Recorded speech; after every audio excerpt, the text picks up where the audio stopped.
불교의 용어 중 고해라는 말이 있습니다. 고해는 고통의 바다라는 뜻으로 고뇌가 많은 인간 세상, 즉 괴로움과 근심으로 가득한 인간 세상을 바다에 비유한 말이죠. 불교 신문에 고해와 관련된 시가 수록되어 있어서 한번 제가 가져와 봤습니다. 고해, 번민의 늪이다, 슬픔의 강, 괴로움의 바다다, 고뇌의 숲이고 불행의 연속, 한숨의 긴 터널이다. 그곳엔 낙이 없다. 수심과 눈물이 고여 있다. 인간 세상의 적나라한 모습이다. 우리가 살고 있는 현실이다.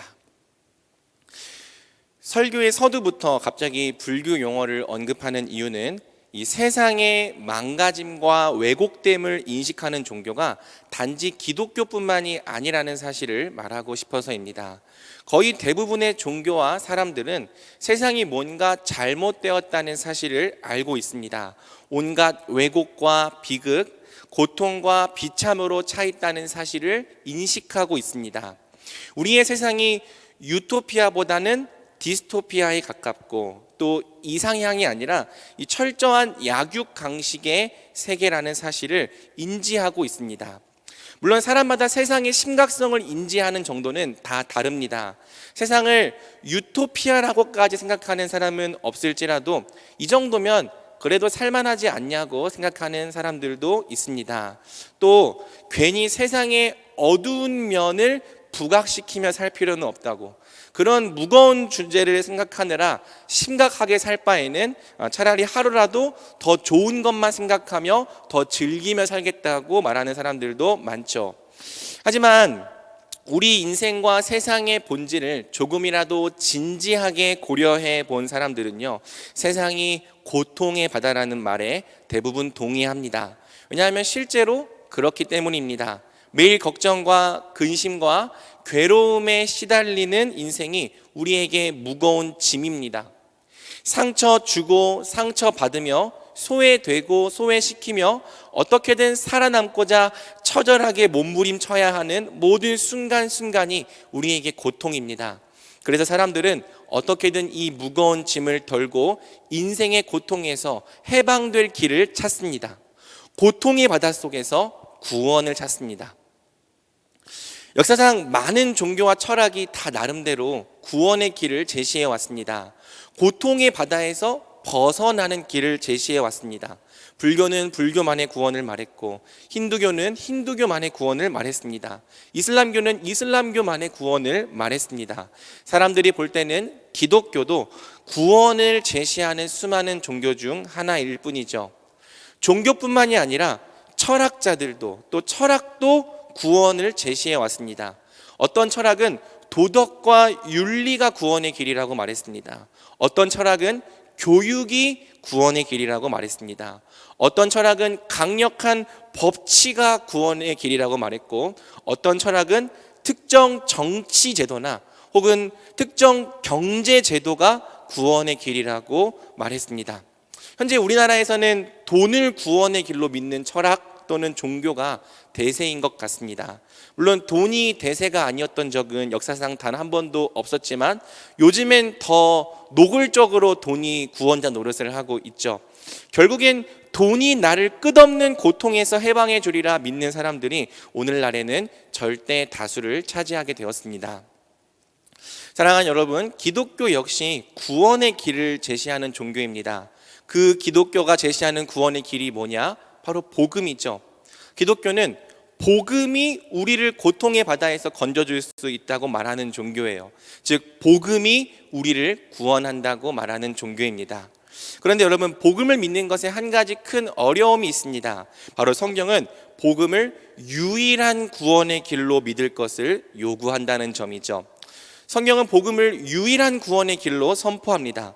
다른 구원의 길을 모두 부정하고 오직 복음만을 배타적인 길로 제시합니다. 복음과 다른 길을 함께 붙드는 것이 불가능하다고 말합니다. 마태복음 6장 24절은 이렇게 말합니다.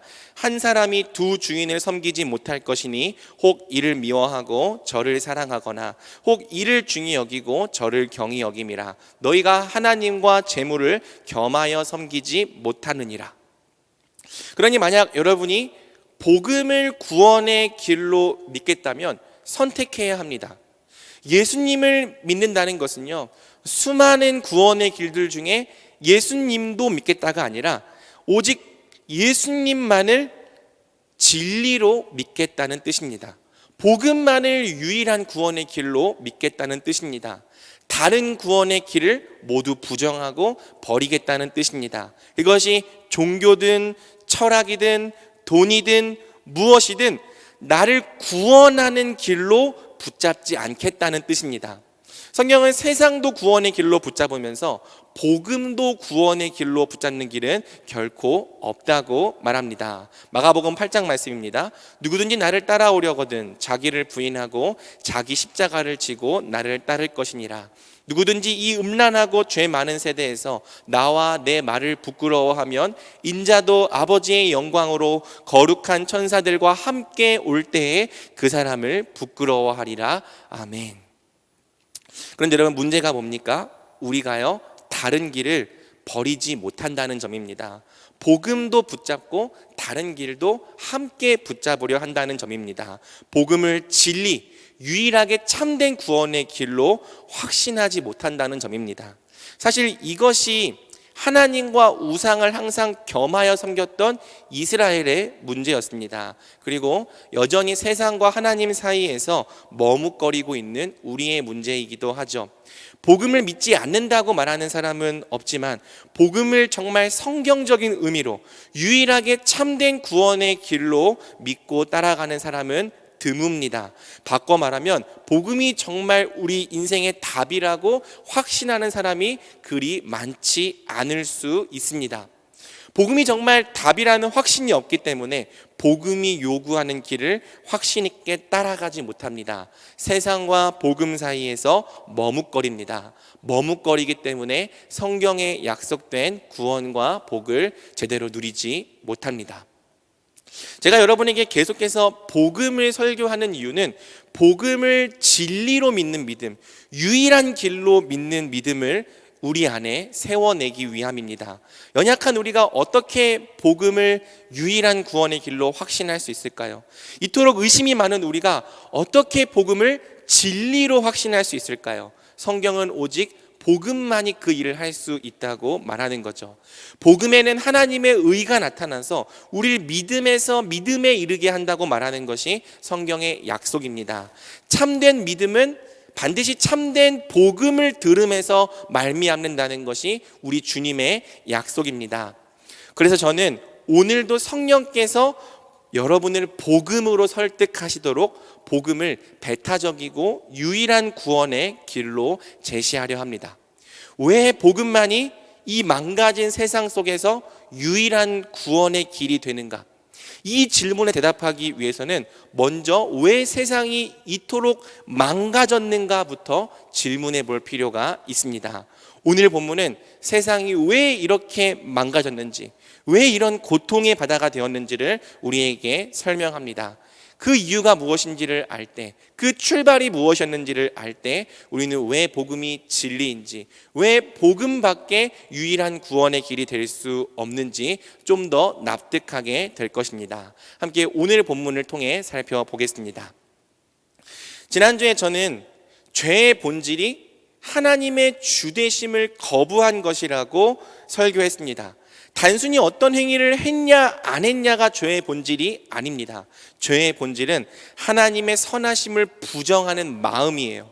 마음으로부터 하나님을 미워하고 싫어하며 그분의 법을 부당하게 여기는 마음입니다. 그래서 하나님의 주인 되심을 거부하고 스스로 선악의 판단자와 율법의 입법자가 되려고 하는 것이 바로 죄의 본질이죠. 사람은 하나님의 주되심을 거부했습니다. 그래서 이제 오늘 본문은 하나님의 주되심을 거부한 결과, 즉 죄의 결과가 무엇인지를 우리에게 가르쳐 줍니다. 우리 첫 번째로 7절을 함께 읽어보겠습니다. 함께 읽겠습니다. 이에 그들의 눈이 밝아져 무화과 나무 잎을 엮어 치마로 삼았더라. 선악과를 먹은 직후 사람은 눈이 밝아져서 자기들이 벗은 줄을 알게 되었습니다. 그래서 무화과 잎을 엮어 치마로 삼고 자기들의 벗은 몸을 가렸죠. 창세기 2장 25절은 사람이 본래 벌거벗었으나 이를 전혀 부끄러워하지 않았다고 말합니다. 아담과 그의 아내 두 사람이 벌거벗었으나 부끄러워하지 아니하니라. 그런데 사람은 범죄한 즉시 자기들의 벗은 몸을 부끄러워했죠. 여러분, 이 말씀의 의미가 무엇일까요? 그들에게 무슨 변화가 일어난 걸까요? 이 질문에 대답하기 위해서는 왜 사람이 전에는 벗은 몸을 부끄러워하지 않았는가부터 생각해 봐야 합니다. 그러면 여러분, 사람은 왜 벗은 몸을 부끄러워하지 않았을까요?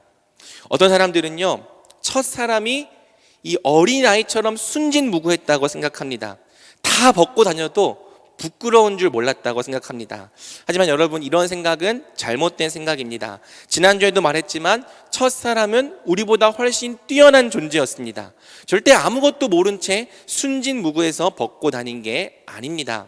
사람이 벗은 몸을 부끄러워하지 않았다는 것은요, 사람이 하나님의 형상으로 창조된 것과 관련이 있는 거죠.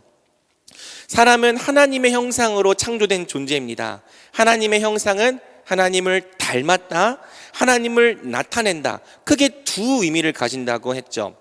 사람은 하나님을 닮은 형상으로 하나님을 나타냈습니다. 하나님의 영광을 나타냈고 하나님의 아름다우심을 나타냈습니다. 하나님의 선하심과 존귀하심을 나타냈습니다. 사람은 마치 하나님을 비추는 거울처럼 하나님의 모든 것을 나타냈습니다. 덕분에 사람은 영광스럽고 존귀했습니다. 하나님을 나타내는 동안에 하나님의 모든 충만하심으로 충만했습니다. 두 사람이 벌거벗었으나 부끄러워하지 않았다는 것은 그들이 그 존재 자체로 영광스러웠다는 뜻입니다. 아름답고 존귀했다는 뜻입니다.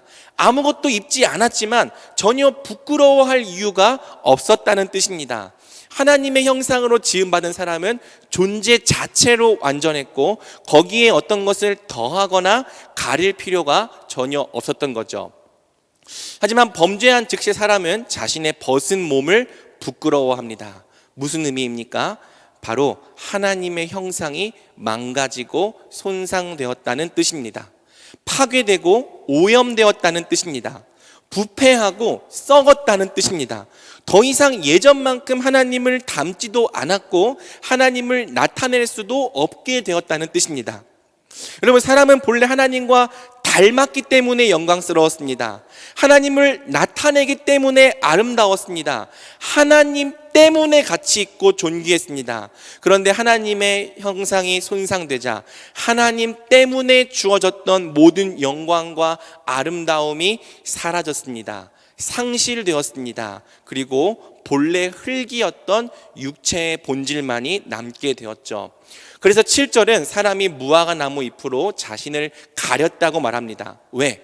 존재 자체의 영광이 사라졌기 때문이에요. 무가치해졌기 때문입니다. 더 이상 존재 자체로는 아름답지 않고 볼품이 없어졌기 때문입니다. 무언가로 자신의 존재를 가리지 않으면 견딜 수 없는 수치심과 부끄러움이 사람 안에 생겨났습니다. 이것이 바로 죄가 가져온 첫 번째 결과라고 성경은 말합니다. 사랑하는 여러분, 그렇습니다. 죄의 결과 우리 안에 있던 하나님의 형상은 거의 다 망가지고 파괴되었습니다. 분명 하나님의 형상이 여전히 있긴 하지만 부패하고 오염되었습니다. 덕분에 우리는 더 이상 하나님을 온전히 드러낼 수가 없게 되었습니다. 나타낼 수가 없게 되었습니다. 하나님의 영광을 잃어버린 존재가 되었습니다. 초라하고 무가치한 존재가 되었습니다. 수치심과 열등감으로 가득한 존재가 되었습니다. 무언가로 자신을 가리거나 치장하지 않으면 견딜 수 없는 존재가 되었습니다. 그래서 첫사람이 그랬던 것처럼 아담 안에서 태어난 모든 사람은 다 자신을 가리는 인생을 살게 되었습니다. 자신의 볼품없음과 무가치함, 수치심과 열등감을 가리기 위한 처절한 몸부림을 치게 되었습니다. 어떻게든 나를 가려주고 나의 가치를 입증해주며 내가 어떤 사람인지를 나타내줄 무화과 잎을 끊임없이 찾아 헤매는 자들이 되었습니다. 존재 자체가 가진 영광과 존귀함을 잃어버렸다는 것. 그래서 자기 자신이 아니라 무화과 잎으로 자신의 가치를 나타내려 한다는 것. 이것이 죄가 가져온 첫 번째 결과이자 비극인 거죠. 그렇다면 오늘날 우리에게는 무엇이 무화과 나무 잎입니까? 어떤 사람에게는 대학과 직장이 무화과 잎입니다. 자기가 다니는 대학과 직장이 자기를 말해준다고 생각합니다. 내가 속한 대학과 직장이 어디냐에 따라 내 가치가 정해진다고 믿습니다. 자기가 속한 대학과 직장을 자랑하려는 사람이나 그것을 부끄럽다고 숨기려는 사람이나 똑같이 대학과 직장이 무화과 잎인 사람들입니다. 어떤 사람들에게는요, 내가 만나는 사람들의 급이 무화과 잎입니다. 내가 얼마나 유명한 사람들과 만나고 어울리는지가 나를 말해준다고 생각합니다. 내가 얼마나 대단한 사람들과 알고 지내는지가 내 가치를 말해준다고 생각합니다. 자기가 만나는 사람들 때문에 자기도 대단하게 여기는 사람이나 그런 인맥이 나한테는 없다고 좌절하는 사람이나 똑같이 사람이 무화과 잎인 사람들입니다. 어떤 사람은요, 자기가 가진 성적이나 실력 또는 이룬 업적들이 자기를 말해준다고 생각합니다. 어떤 사람은 자기가 입고 다니는 옷, 메고 다니는 가방, 신고 다니는 신발의 메이커가 자기를 말해준다고 생각합니다. 어떤 사람은 자기가 가진 사회적 지위와 권력이 자기 자신의 품격이라고 믿습니다. 어떤 사람은 내가 사는 동네가, 내가 타는 차종이, 내가 가진 이 자산의 규모가 바로 나라고 믿습니다. 딱 작년 이맘때쯤에 한 학원 강사가 배달원에게 갑질을 해서 논란이 된 적이 있습니다. 그때 그 강사가 했던 말들을 몇 개 가져와 봤습니다. 강사가 하는 말이에요. 본인이 학교 다닐 때 공부 잘했으면 배달 일 하겠어요? 공부 못하니까 할 줄 아는 게 배달밖에 없거든요. 중졸, 고졸 다 받아주니까. 돈을 못 버니까 그 일을 하겠죠? 멀쩡한 회사에서 인정받고 돈 많이 벌면 그 짓을 하겠어요? 미안한데 남 위에 있다고 생각해야 더 잘 나가는 거예요. 솔직히 남 아래 있다고 생각하면 성공할 수 있겠습니까? 내가 일주일에 1,000만 원을 벌어요. 여러분, 작년에 이 사례를 언급했지만 이런 갑질 논란은요, 그냥 잊혀질 때쯤 계속 터져 나옵니다. 언론에 노출되지 않는 사건은 이것보다 훨씬 더 많을 겁니다. 자기가 가진 돈이, 직업이, 실력이, 권력이 자기 자신이라고 믿는 사람들이 세상에 많습니다. 나는 아니다라고 말하는 사람도 있겠지만 나보다 못나 보이는 사람을 볼 때 슬며시 마음속에 떠오르는 우월감이 그걸 증명합니다. 또 반대로 나보다 좀 못나 보이는 사람을 볼 때 반대로 말했나요? 나보다 못나 보이는 사람을 볼 때 마음속에 우월감이 나를 증명하고요. 또 나보다 잘나 보이는 사람을 볼 때 슬며시 떠오르는 이 열등감이나 질투심이 그걸 증명해 주는 거죠. 우리는 다만 그러한 마음을 대놓고 표현하지는 않을 뿐이에요. 이런 것들을 가졌다고 자기를 대단하게 여기는 사람이나 없다고 부끄럽게 여기는 사람이나 결국 무화과 잎으로 자기 자신을 가린 사람들입니다. 이런 것들을 가졌다고 은근히 타인을 무시하는 사람이나 이런 것들이 없다고 열등감을 느끼는 사람이나 똑같이 무화과 잎에서 자신의 영광을 찾고 있는 사람들입니다. 우월감이나 열등감이나 결국엔 다 똑같은 근원에서 나오고 있는 거죠. 여러분, 비극은요, 무화과 잎이 언제 시들어 사라질지 모른다는 점이에요. 무화과 잎을 자신의 존재 가치로 여겼던 사람은요, 무화과 잎이 시들어 사라질 때 자신의 존재 가치마저 잃어버리게 되는 거죠. 그리고 성적을 잘 못 받으면 그냥 성적을 못 받은 건데 내 존재 가치가 떨어졌다고 생각하는 겁니다. 성적이 무화과 잎인 사람은요, 성적 때문에 자기의 존재 가치가 사라졌다고 믿는 거죠. 그래서 심한 경우에는 어떻게 합니까? 정말 안타깝지만 자살하는 경우도 벌어집니다. 좋은 대학에 못 가면 그냥 못 간 거지 내 존재 가치가 변한 게 아닙니다. 그런데 좋은 대학에 못 갔기 때문에 내 인생도 2류, 3류가 되었다고 생각합니다. 돈이 없으면 그냥 없는 거지 그것 때문에 내 품격이 떨어진 건 아닙니다. 그런데 돈이 없기 때문에 내 인생의 가치와 품격도 없다고 생각합니다. 돈이 없어서 사람들이 날 존중하지 않는다고 생각합니다. 여러분, 이런 마음은요, 한번 가져봤다가 잃어본 사람일수록 더 심한 거예요. 전에는 내가 가져봤기 때문에, 내가 이걸 가졌을 때 사람들이 나를 보는 그 눈빛과 시선을 보면 내가 가치 있고 우월하다고 생각했는데, 이제는 잃어버리니까 그런 시선과 어떤 존경의 눈빛이 느껴지지 않으니까 더 크게 좌절하는 거죠. 내 존재 자체가 변한 게 아니라 내 주변에 무언가가 사라지고 없어졌을 뿐인데, 마치 내 존재 자체가 변했다고, 사라졌다고, 내 존재 자체의 영광이 없어졌다고 생각하는 겁니다. 성경은 바로 이것이 무화과 잎으로 자기를 가리며 살아가는 인생의 비참이라고 말하는 거죠. 끊임없이 무화과 잎으로 자기를 가리고 치장하는 인생, 그러다가 잎사귀가 시들어버리면 부끄러움과 수치로 숨는 인생, 아무리 가리고 가려도 부끄러움과 수치가 다 가려지지 않는 인생, 성경은 이것이 바로 존재 자체의 영광을 잃어버린 죄인들의 비참한 인생이라고 말하는 것입니다. 이어서 8절에서 10절은 죄의 두 번째 결과를 우리에게 보여줍니다. 우리 8절에서 10절을 함께 한 목소리로 읽어보겠습니다. 시작. 그들이 그날 바람이 불 때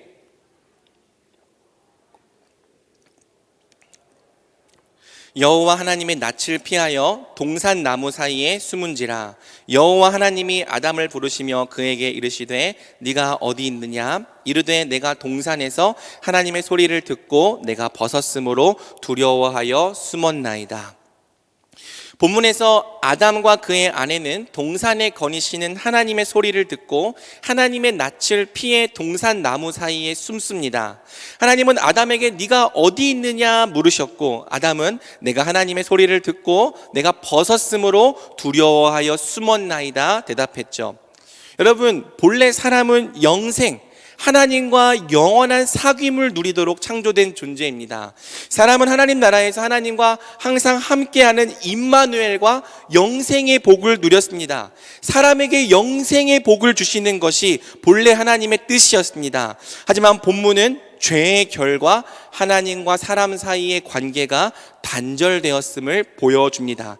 두려움이 없는 사랑의 관계가 끝났음을 보여줍니다. 죄의 두 번째 결과가 무엇입니까? 바로 하나님과의 단절입니다. 영원한 사귐에서 끊어진 겁니다. 성경은 하나님과 단절된 것을 바로 죽음이라고 말하는 거죠. 아니, 강도사님, 죽음은 육체의 생명이 끝나는 것을 말하지 않습니까? 맞습니다. 그것도 죽음이에요. 하지만 성경에서 죽음은 단순히 육체의 죽음만을 말하지 않습니다. 성경에서 죽음은 단절의 개념을 가져요. 그래서 성경에서 죽음이란 단어가 나오면 죽음 대신 단절을 넣어서 읽어도 대부분 의미가 맞습니다. 심지어는 아예 죽음이란 단어를 단절로 해석해야 맞는 경우도 더러 있죠. 예를 들어 로마서 6장 2절은 이렇게 말합니다. 죄에 대하여 죽은 우리가 어찌 그 가운데 더 살리요. 이 말씀에서 죄에 대하여 죽었다를 어떻게 해석해야 됩니까? 단절의 의미로 해석해야 된다는 거예요. 너희가 죄의 권세와 죄의 영향력으로부터 단절되었다, 상관없는 자가 되었다, 이렇게 이해하는 겁니다. 반대로 성경에서 산다는 것은요, 단순히 이 생명이 있는 그걸 말하는 것을 넘어서 관계 맺는다, 서로 교제한다, 영향력을 주고받는다라는 의미가 있는 거예요. 그래서 영생은 영원한 사귐과 교제가 되는 거고요, 죽음은 영원한 단절과 분리가 되는 거죠. 사람은 죄를 지은 즉시 하나님과 단절되었습니다. 영원한 사귐에서 끊어졌습니다. 하나님께 대하여 죽었습니다. 죄를 지었을 때 육체의 생명이 곧바로 죽은 것은 아니지만 하나님과 교제하던 영적인 생명은 즉시 죽었습니다. 사람은 범죄한 즉시 하나님께 대하여 영적으로 죽게 된 거죠. 그리고 여러분, 바로 여기서부터 따라 나오는 결과가 있습니다. 본래 사람이 누리던 모든 복은요, 하나님께 대하여 살아있기 때문에 누리던 복이에요. 하나님과 교제하고 하나님과 사귀기 때문에 누리던 복이에요. 하나님과 항상 함께 했기 때문에 누리던 복이고, 하나님의 다스림과 질서 안에 있기 때문에 누리던 복입니다. 하지만 이제 하나님으로부터 끊어졌습니다. 죽었습니다. 바로 이 죽음으로부터 모든 저주가 뒤따라오는 거죠. 저주란 하나님께서 본래 사람에게 주셨던 복과 안식을 거두어 가신 상태를 말하는 거예요. 이는 사실 하나님이 거두어 가셨다기보다는 사람이 하나님을 거부함으로 스스로 걷어찬 것이라고 할 수 있는 거죠. 그래서 영적 죽음으로부터 죄의 세 번째 결과가 자연스럽게 도출됩니다. 죄의 세 번째 결과가 무엇입니까? 바로 하나님 나라의 복과 안식을 상실한 거죠.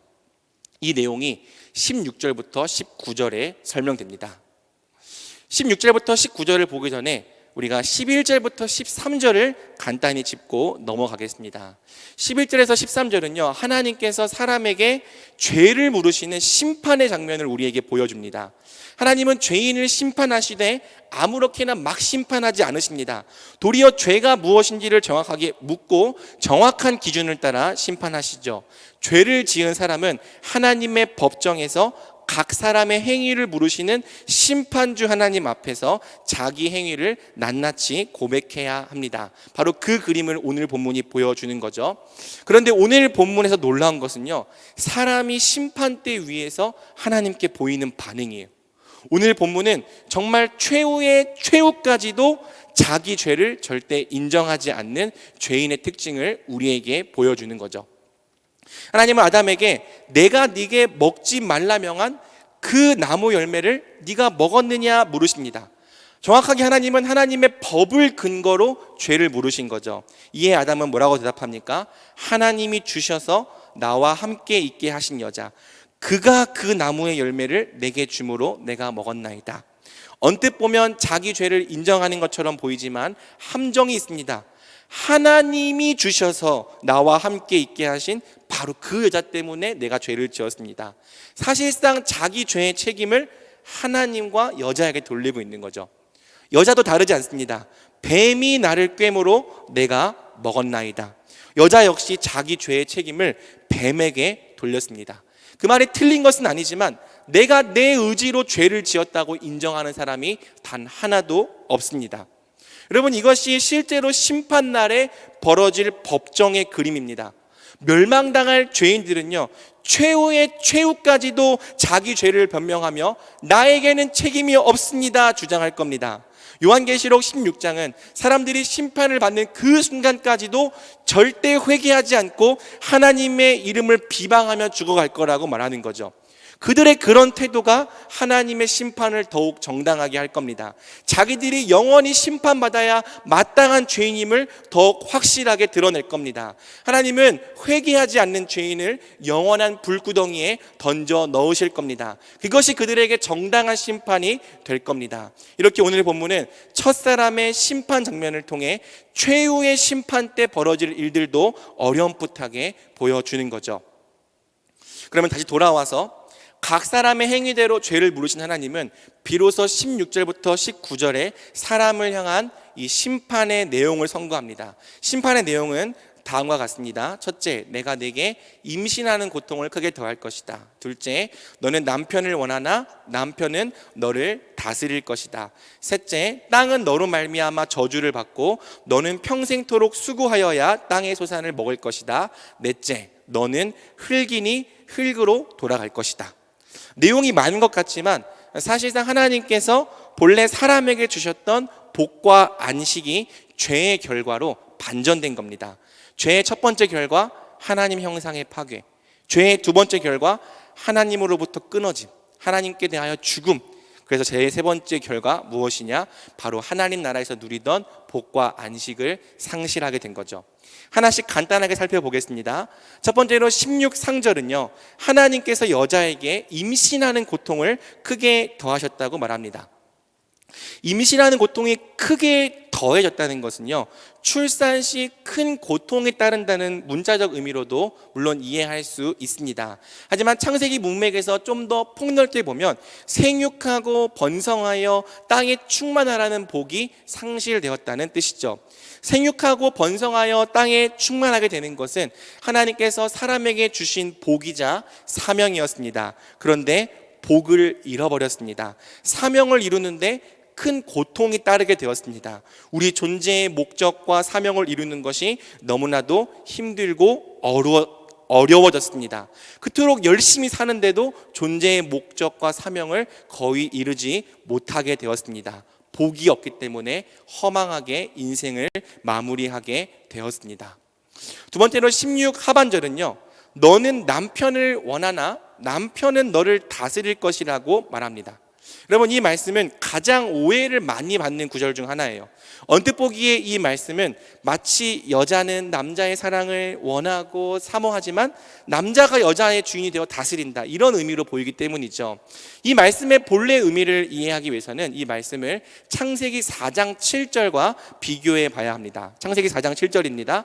죄가 너를 원하나 너는 죄를 다스릴지리라.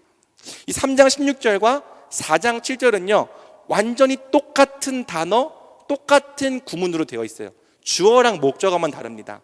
4장 7절에서 죄가 너를 원한다는 말은요, 죄가 너의 사랑을 사모하고 원한다, 그런 의미가 아니에요. 죄가 너를 지배하려 하고 통제하려 한다는 뜻입니다. 마찬가지로 너가 죄를 다스려야 된다는 말은 긍정적인 의미의 다스림을 말하는 것이 아니라 죄와 싸워 이기고 폭력적으로 굴복시켜야 된다는 의미입니다. 4장 7절에 원한다와 다스린다가 이런 의미로 사용되었다면 3장 16절도 이런 의미로 해석되어야 합니다. 남편의 사랑을 사모하고 바란다, 이게 아니에요. 남편을 지배하고 통제하려 한다입니다. 아내를 잘 다스린다가 아니에요. 자기를 지배하려는 그 아내를 더 큰 폭력으로 굴복시킨다는 뜻입니다. 우리말 성경은 이 말씀의 의미를 잘 번역하고 있습니다. 너는 남편을 지배하려 하나 그가 너를 다스릴 것이다. 사람은 본래 둘이서 함께 한 몸을 이루는 존재였어요. 여럿이지만 한 몸으로 사는 존재였습니다. 한 몸으로 동역하며 세상을 더욱 탁월하게 다스리도록, 더욱 탁월하게 아름답게 만들어 가도록 지음받은 존재입니다. 그런데 한 몸이던 존재가 서로를 지배하려는 존재로 바뀝니다. 사랑으로 연합하던 관계가 서로를 굴복시키려 하는 관계로 바뀝니다. 서로 돕던 관계가 서로를 통제하려는 관계로 바뀝니다. 본래는 복이었던 이 한몸된 관계가 굉장히 고통스러운 대립 관계로 변해버린 거죠. 여러분, 오늘 우리의 세상이 이렇게 고통스러운 이유 중에 거의 대부분이 사람 때문이에요. 사람 때문에 세상이 힘들고 사람 때문에 세상이 고통스럽습니다. 본래 하나님이 의도하신 대로 서로 돕고 사랑하며 연합하는 가운데 합력하여 선을 이루는 그런 세상에 우리가 살았다면 사람이 뭐가 그렇게 힘들었겠습니까? 그런데 우리는요, 한몸됨의 복을 잃어버린, 한몸됨이 깨어진 세상에 살아가는 거죠. 서로를 지배하려 하고 굴복시키려 하고 통제하려는 세상에 살아가는 겁니다. 강한 자가 약한 자 위에 군림하고 가진 사람이 가지지 못한 사람에게 갑질하는 세상에 사는 거죠. 사람이 사람을 죽이고 상처 입히며 속이고 해를 입히는 세상에 살아가는 겁니다. 심지어는 가장 가깝고 친밀해야 될 연인과 부부 사이조차도 죄 때문에 원망과 다툼과 서운함과 폭력으로 오염되는 세상에 살아가는 거예요. 부모와 자식 사이도 무너지고 형제와 자매 사이도 원수 관계로 변해버리는 그런 세상에 사는 겁니다. 사람이 가장 무섭고 사람이 가장 두려운 세상에 사는 겁니다. 그래서 우리의 세상이 이토록 고통스럽다고 성경은 말하는 거죠. 세 번째로 17절에서 19절은요, 땅은 너로 말미암아 저주를 받고 너는 평생토록 수고하여야 소산을 먹을 것이라고 말합니다. 이 말씀은 세상이 더 이상 사람에게 우호적이지 않게 되었다는 의미예요. 세상은 더 이상 사람이 노력한 만큼 결실을 주지 않는 곳이 되었다는 뜻이죠. 앞에서도 말했지만 본래 사람이 하나님 나라에서 누리던 복은요, 자신의 존재 의미와 사명과 꿈을 마음껏 성취하는 복입니다. 노력한 만큼 결과를 보고 노력한 만큼 결실을 보고 그 가운데서 충분한 만족과 보람을 누리는 복입니다. 그런데 이제 세상은요, 사람의 인생 가운데 가시덤불과 엉겅퀴를 냅니다. 생각한 대로 인생이 순탄하게 흘러가지 않습니다. 가시덤불과 엉겅퀴 때문에 원하는 일을 이루기가 참 어렵습니다. 한 해 동안 농사를 열심히 지어놨는데 메뚜기 떼가 와서 다 먹어치웁니다. 공든탑이 한순간에 무너지고 평생 쌓아온 것이 한순간에 물거품이 됩니다. 노력해도 이루지 못하고 겨우겨우 노력해서 뭔가 이뤄낸 줄 알았는데 한순간에 사라져 버립니다. 그렇게 노력하고 그렇게 열심히 사는데 얻는 결실이 별로 없고 또 누리는 보람이 별로 없습니다. 성경은 우리가 이렇게 사는 이유가 바로 하나님 나라의 복을 상실했기 때문이라고 말하는 거죠. 게다가 본래 하나님 나라를 세워가는 복된 노동은 이제 그저 먹고 살기 위해 어쩔 수 없이 해야 하는 고단한 노동으로 바뀌었습니다. 먹고 사는 게 너무 바쁘고 힘들어서 하나님 나라 따위는 신경 쓸 겨를이 없습니다. 선을 행하고 공의를 행하고 더 나은 세상을 만들어가는 일에 사용할 삶이 없습니다. 먹고 사는 일과 생존이 마치 인생의 전부인 것처럼 살아가게 되었습니다. 그리고 네 번째로 19절 하반절은 너는 흙이니 흙으로 돌아갈 것이라고 말합니다. 흙으로 돌아간다는 건 이제 이게 육체의 죽음을 말하는 거죠. 생명이신 하나님과 단절되었기 때문에 우린 육체로도 죽습니다. 마치 뿌리가 뽑힌 꽃이 지금 당장은 살아있는 것처럼 보여도 점점 생기를 잃어가다가 결국엔 시들어 말라 죽는 것처럼 하나님에게서 끊어진 우리도 처음에는 살아있는 것 같고 생기가 있는 것처럼 보이지만 점점 그 생기를 잃어가다가 결국 죽게 되는 거예요. 그렇게 열심히 살았는데 인생에서 이루는 게 거의 없고 맨날 가시덤불과 엉겅퀴 때문에 고통당하다가 결국 이르게 되는 종착지가 죽음입니다. 사람과 사람 사이에 깨어진 관계 속에서, 부모와 자식의 깨어진 관계 속에서, 연인과 부부 사이에 깨어진 관계 속에서, 친구와 친구, 상사와 직원 사이에 깨어진 관계 속에서 수없이 상처받고 상처 주다가 결국에 이르는 종착지가 죽음입니다. 죽음으로라도 끝나면 다행인데요, 성경은 죽음 뒤에 더 무시무시한 심판과 영원한 불지옥이 기다리고 있다고 말하는 거예요. 히브리서 9장 27절, 한 번 죽는 것은 사람에게 정해진 것이요 그 후에는 심판이 있으리니. 심지어는 죽음조차도 우리를 구원하는 길이 되어주지 못하는 거죠. 사랑하는 여러분, 이것이 바로 오늘 우리가 당하는 비참의 본질입니다. 우리 인생이 고통의 바다일 수밖에 없는 이유입니다. 우리 인생이 이토록 힘들고 괴로워진 이유는 모두 죄 때문입니다. 우리가 느끼는 모든 슬픔과 아픔과 괴로움과 공허함은 다 죄의 결과로 우리에게 들어왔고 죄의 결과로 이 세상이 망가졌기 때문에 우리에게 닥쳐온 것입니다. 우리가 하나님의 형상을 잃고 열등감과 수치심에 매일 허덕이며 무화과 잎으로 자기를 가리게 된 이유가 죄 때문입니다. 우리가 하나님과의 사귐을 잃고 단절되어서 모든 복과 안식을 상실해버린 이유가 죄 때문입니다. 사람과 사람 사이에 깨어진 관계 속에서 평생 상처받고 상처 주다가 그렇게 열심히 사는데 보람과 결실이 없고 가시덤불과 엉겅퀴를 만나고 죽음에게 종노릇하는 가운데 매일 고된 노동을 하다가 결국엔 죽게 되는 이유가 바로 죄 때문입니다. 죄가 우리의 인생을 망쳤고 죄가 우리 인생을 고통의 바다로 만들었습니다. 우리 눈에는 죄의 문제가 그렇게 별로 시급해 보이지 않아요. 현실의 문제보다 훨씬 덜 시급해 보입니다. 당장 해결해야 될 이 현실의 문제에 비해서는 3위, 5위, 10위도 안 되는 문제처럼 보여집니다. 하지만 실제로는 죄가 우리 인생의 진짜 문제고 진정한 원수라고 성경은 말하는 거죠. 성경은요, 우리 인생의 구원에 있어서 죄 문제의 해결을 가장 첫 번째로, 가장 시급하고 중요한 과제로 삼는 거예요. 왜? 죄가 해결되지 않고서는 우리 인생이 고쳐지지 않기 때문입니다. 근본적인 문제를 해결하지 않고 뿌리가 썩었는데 뿌리를 고치려 하지 않고 이 썩은 열매가 맺힌다고 이 썩은 열매만 어떻게든 바꿔보려 한다면 아무것도 해결되지 않기 때문입니다. 그래서예요. 그래서 복음은 우리 구원에 있어 죄 문제 해결을 가장 중요하게 다루는 거예요. 자기 죄를 겸손히 인정하고 하나님께서 주신 해결책 앞에 엎드리면서 하나님과 화해하는 것을 우리 구원의 가장 첫걸음으로 제시하는 거죠. 하나님의 아들이 사람의 몸으로 이 땅에 오셔서 우리 죄를 위해 죽으셔야 했던 이유가 바로 여기에 있는 겁니다. 하지만 사랑하는 여러분, 우리가 죄를 회개하고 하나님의 구원을 받는 일에 대단히 어려운 걸림돌이 있습니다. 심각한 장애물이 있습니다. 바로 우리는 죄가 우리의 진짜 문제라고 선포하는 이 성경의 말을 절대 인정하려 하지 않는다는 점이죠.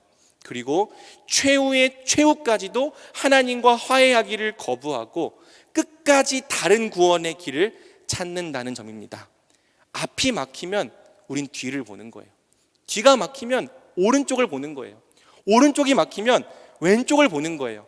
사방이 다 가로막히기 전까지 절대 위를 보지 않고 절대 하나님을 보지 않는 것이 바로 우리 죄인들의 특징인 거죠. 성경은 죄가 진짜 문제라고 말씀하시는 하나님 앞에 인류가 어떤 반응을 보여왔는지 적나라하게 보여줍니다. 하나님은 노아의 시대 때 인류를 홍수로 심판하셨습니다. 그렇다고 인류가 회개했습니까? 아니에요. 인류는 도리어 하나님 앞에서 바벨탑을 쌓았습니다. 바벨탑을 쌓을 때 벽돌과 벽돌 사이에 방수제를 발라서 혹여나 하나님께서 또 물로 심판하시더라도 막아낼 수 있는, 스스로 구원할 길을 찾았죠. 사사시대에 하나님은 회개하지 않는 이스라엘을 다른 이방 나라의 군대로 치셨습니다. 그렇다고 이스라엘이 회개했습니까? 아니에요. 이스라엘은요, 사무엘상을 보면은 도리어 자기들에게 다른 나라들 같은 왕을 세워달라고 말합니다. 다른 나라들 같은 왕을 세우고 다른 나라들 같은 군대를 조직해서 다른 나라들과 같은 방법으로 하나님의 진노를 막고 스스로의 안전을 확보하며 구원해 보려 하는 거죠. 오늘날에도 마찬가지예요. 사람은 죄가 우리의 진짜 문제라는 사실을 절대 받아들이지 않습니다. 하나님과 화해해야 산다는 구원의 길을 인정하지 않습니다. 죄가 우리의 진짜 문제라고 말하면, 하나님과의 사귐을 회복해야 한다고 말하면 코웃음을 칩니다. 세상은요, 끊임없이 다른 구원의 길을 제시하는 거죠. 더 튼튼하고 질기고 오래가는 무화과잎으로 자기를 가리는 법, 어떤 심판이 다가와도 막아낼 수 있는 강력한 견고한 바벨탑을 쌓는 법, 하나님도 내 인생을 건드리지 못하도록 강한 왕이 되는 법, 강한 군대를 조직하는 법, 이런 것들을 구원의 길로 제시하는 거예요. 죄의 문제를 해결하지 않고도, 하나님과 화해하지 않고도 얼마든지 네 힘으로 네가 네 인생을 구원하고 살 수 있는 길이 있다고 말하는 겁니다. 그리고 이런 말을 들을 때 사람들은 이렇게 받는 거죠. 그럼 그렇지, 죄가 우리 인생의 진짜 문제라니 말도 안 되지. 하나님과 화해하고 사귐을 회복해야 산다니 얼토당토 않은 소리지. 그리고 가서 남들보다 더 튼튼하고 우월한 무화과잎, 더 좋은 학력, 더 좋은 스펙, 더 좋은 이력을 짜는 법을 배우는 거죠. 어떤 질병과 재해가 찾아와도 다 막아낼 수 있는 바벨탑 쌓는 법, 어떻게 하면 우리의 통장 잔고를, 돈을 몇 배로 수십 배로 불릴 수 있을지, 남들이 무시할 수 없는 강한 권력자가 되는 법, 강한 군대와 힘을 갖는 법, 여기에 귀를 기울이는 겁니다. 우리는 하나님과 화해해야 된다는 선포보다 하나님 없이도 스스로 구원할 수 있다는 세상의 메시지를 그렇게 좋아하는 거예요. 훨씬 더 믿고 신뢰하는 겁니다. 그래서 그리스도인들도 복음을 확신 있게 붙잡지 못하는 거예요. 이스라엘이 어땠습니까? 하나님도 믿지만 농사를 잘 짓게 해준다고 말하는 바알 신을 이스라엘 역사상 끝까지 놓지 못하는 거예요. 우리도 마찬가지죠. 복음도 믿지만 세상이 제시하는 구원의 길을 끝까지 놓지 못하는 겁니다. 아니면 하나님과의 관계와 죄의 문제를 3순위, 5순위, 10순위쯤으로 밀어놓고 나중에 현실이 좀 잘 해결되면 그때 가서 하나님과의 관계 문제를 해결하겠다고 말하는 거죠. 하지만 성경의 답은 단호합니다. 성경은 죄의 문제가 1순위라고 말합니다. 하나님과 화해하고 하나님과의 사귐을 회복하는 것이 첫 번째고 그것이 시작이라고 말합니다. 이 부분부터 해결해야 네가 산다고 말합니다. 반대로 이 부분이 해결되지 않으면 너는 죽는다고 말합니다. 그것이 성경이고 그것이 복음입니다. 성경은 구원을 말함과 동시에 심판도 말하는 책이죠. 그러므로 여러분은 어떤 구원의 길을 선택하겠습니까? 무화과 나무 잎입니까? 복음입니까? 바벨탑입니까? 복음입니까? 세상의 힘과 권력입니까? 아니면 죄를 해결받고 하나님과 화해하는 길입니까? 바라기는 죄가 진짜 우리의 문제로 깨달아지는 은혜가 여러분에게 있길 축복합니다. 죄가 우리의 진정한 원수임을 깨달으십시오. 하나님께서 주신 화해의 해결책을 붙잡고 하나님과 먼저 화목하십시오. 우리가 다 교회를 다니지만 하나님과 화해하지 않은 사람들, 하나님과 화목하지 못한 지체들이 얼마나 많습니까?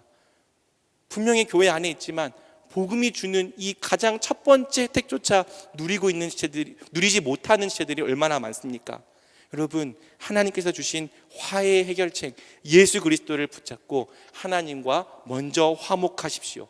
하나님께서 하나님과의 사귐을 회복하는 인생, 영생을 회복하는 인생이 되십시오. 그러면 여러분이 영원히 살게 될 것입니다.